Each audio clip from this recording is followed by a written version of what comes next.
Simula na ng tunay na bakbakan sa gitna ng mga Holy Knights at ng Straw Hat. Kung sa previous chapter, nakita natin ang laban sa gitna ni Luffy, ni Summers, ni Loki at ng mga Dream Monsters. Ngayon naman ay mawi-witness natin na labanan ng Straw Hats itong si Killingham. At dito na din mare-reveal ang weakness, ang kahinaan ng ability ni Imo na ang Domi Reversi.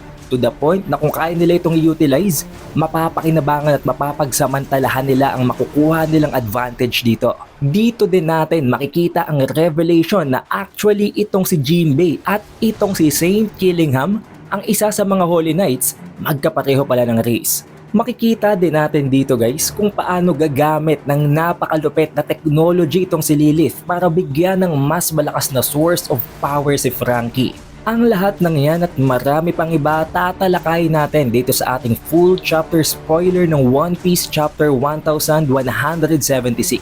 Kaya siguraduhin nyo nang nakalike, nakasubscribe at na rin nyo ng bell button para automatic ma-notify kayo pag release natin ng susunod na video. Kaya wag na nating patagalin pa, let's go!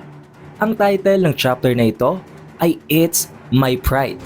Sa pinakaunang parte ng chapter, na i-feature daw sa isang color page ang parabang panibagong bersyon ng Volume 12 cover na kung saan mafe-feature ang lahat ng Straw Hats, but tulad nga ng sabi ko, since isang bagong bersyon nito, surely ibang kanilang outfit o baka iba ang tema ng color page. Sa pinakaunang konteksto ng spoiler guys, nakita naman natin magkasama na dito itong si Lilith at itong si Franky. Tinatanong ni Lilith si Franky, bakit daw palaging cola lang ang ginagawang source of power nitong si Franky? Dahil alam nyo naman guys, napaka-significant, napaka-importante ng cola para dito kay Franky. Ito ang nagsisilbing source of power niya para sa kanyang mga powerful explosive attacks at maging para sa coup de burst. Siguro isa itong hint, isa itong foreshadowing ng kung paano magpe-play ng isang significant role ang cola sa kwento. Maaari ang cola ay may nakahalo na isang specific na factor, specific na ingredient kaya kinakailangan nito para sa powerful attack as a source of energy. Na for sure, sinagot at inexplain nitong si Franky pero hindi yun nabanggit dito sa chapter spoilers, wala din ditong hint kung paano siya nag-respond, kung anong sagot niya kay Lilith. Ang nakalagay sa spoiler na ito guys ay habang tinatanong ni Lilith si Franky tungkol dito, nag-proceed sila sa pagpunta sa school. Dahil alam nyo naman currently nasusunog ang school at ang library ngayon. Since nakawala na ng mga Straw Hats mula sa pagkakatali ng arrow bandages ni Gunko, maging itong si Robin nakawala na rin mula sa mga vines. Sa tulong nitong si Sanji, nag-proceed itong si Nami at si Zeus sa pagsugpo ng apoy sa school and sa library para masigurado na kahit papano hindi pa naman siguro lahat ng bagay sa loob ay nasusunog. However, may dumating na isang Dream Monster at dahil sa Dream Monster na yon, natalo itong si Nami at si Zeus. Kung alin ang Dream Monster na yon, there was no specific hints, walang nabanggit kung alin sa kanilang nakatapat ni Nami at ni Zeus. But I think, baka yun din ay ang isang napakalaking monster cloud na kamukha nitong si Zeus. Pero pwede din namang iba, since tulad ng nabanggit ko, there was no confirmation at no info kung alin ang nakalaban nila. Pero tinalo sila nun guys. Pero hindi nagtagal dumating dito itong si Lilith at si Franky. Sa pamamagitan ng technology nitong si Lilith, i-freeze niya ang buong school and library. Confirmed yun guys, which means naapulan nilang apoy. So surely may iba pang mga bagay, ibang mga records and aklat sa loob ng library na hindi completely nasunog. At ang apoy na pinilit niyang apulahin, hindi na nawala basta-basta guys. Nakuha yun ni Lilith at gamit ng advanced technology na natutunan niya mula kay Vegapunk, nag-create siya ng mas malakas na source of power para dito kay Franky. Isang super cola. Hinalo niya sa mga kolang ito ang naipon niyang apoy. Rason kung bakit, napakasimple at napaka-common sense na isipin na magiging mas malakas ang atake ni Franky gamit ito. Pero hindi din nagtagal guys, nakarating naman itong si Killingham sa lokasyon ng mga Straw Hat. At dito na sila magkakaroon ng confrontation.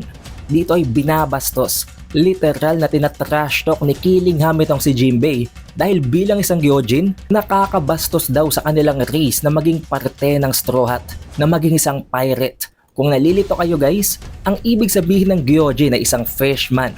Now this confirms na itong si Killingham ay isa palang fishman din. Katulad ni Jinbei, nanggaling din siya sa Fishman Island. The difference is, kahit fishman siya, isa nga siyang Holy Knight ngayon. Sa sobrang tindi ng pambabastos nitong si Killingham, binanggit niya pa na buti na lang daw nagdala siya ng helmet. Dahil nakita niyo naman guys, merong para bang napakalaking glass na aquarium na nakabalot sa ulo ni Killingham. Ayon dito kay Killingham, since may helmet siya, hindi niya ihihinga ang parehong hangin na hinihingahan ni Jinbei ngayon. Ganun katindi ang pandidiri niya kay Jinbei. Rason kung bakit medyo napikon dito si Sanji. And immediately after ng pamabastos na yon, sinugod niya si Killingham. Sinipa niya ito ng ubod ng lakas to the point na nabasag ang helmet na pinagmamalaki nito. And since alam naman natin guys na kumokontrol nga ng mga dream monsters itong si Killingham, para bang pinasugod niya ang napakaraming dream monsters ngayon dito sa Straw Hats. Kaya naman, si Jinbei at itong si Franky ng powered ng Super Cola nag-create ng combination attack. At napatay nila ang sobrang daming numbers daw ng Dream Monsters. Isang napaka-exciting na panel, nakaka-excite na makita natin kung anong klase ng atake ang ginawa ng dalawang ito. However, sa susunod na context ng spoiler guys, isa ito sa napakabigat na info sa chapter na ito. Ang weakness ng Domi Reversi at kung paano talaga ito gumagana.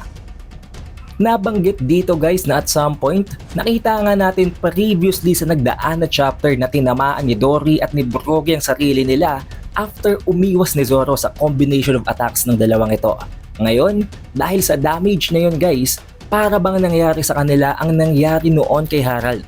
Temporarily, na-regain nila ang kanilang consciousness. Kahit papaano naisip nila na kailangan nilang pigilan ang sarili nila dahil magiging problema lang sila para sa mga Straw Hats. Kung hindi nila pipigilan ang sarili nila ngayon, dagdag lang sila sa kakailanganing pigilan ng mga Straw Hats. Kaya ang naisip ng dalawang ito, napaka-decisive na move. Patayin ang kanilang sarili para kahit papaano hindi na sila mag-contribute sa further destruction ng Elbaf Kingdom. At hindi nila yung pinatagal guys. Inatake at pinatay nila ang isa't isa. However, nangyari dito ang hindi nila inaasahan guys. After mamatay ni Dory at ni Brogy bilang mga devils, nagbalik sila sa dati nilang form. At ang maganda pa niyan guys, fully healed, fully recovered sila. Dito na nagpakita ng explanation na after daw mamatay ng isang devil galing sa Domi Reversi, magbabalik sila sa kanilang original form. Fully healed, fully recovered. Which means guys, malaking advantage ito para sa kanila. Kung maibabalik nila ang lahat ng mga giants fully healed, para bang mababaliktad nila ang sitwasyon.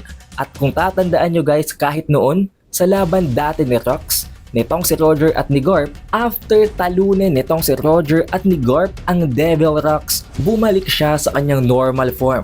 The only difference na mababanggit ko dito na pwedeng mag-serve as a plot hole is that after bumalik ni Rox sa normal form niya sa nangyaring God Valley incident, exhausted na exhausted siya.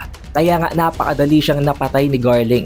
Bakit ganun ang nangyari kay Rox? Could there be a difference? We don't know yet. However, sa pinakahuling parte ng chapter spoilers na ito, since nakabalik na si Dory at itong si Brogy, tinulungan na ngayon ng dalawang ito si Zoro. Ang triyong ito, pagtutulungan na patayin ng iba pang mga giant warrior pirates at ibang mga dream monsters. At dito guys, magtatapos ang chapter. However, tulad ng dati, may re-release pa naman natin ang ating full chapter review this coming Friday para malaman at makita nyo ang bawat confirmed info, lahat ng panels ng laban. Para ma-notify kayo pagka-release natin ng video na yon, siguraduhin nyo lang na naka-like, naka-subscribe at na rin nyo ng bell button. Also, we have an official Facebook page and official TikTok account. Kaya mag-like at mag-follow na din kayo sa ibang platforms na yon. It is The Updated Weeb and I will see you guys on the next one.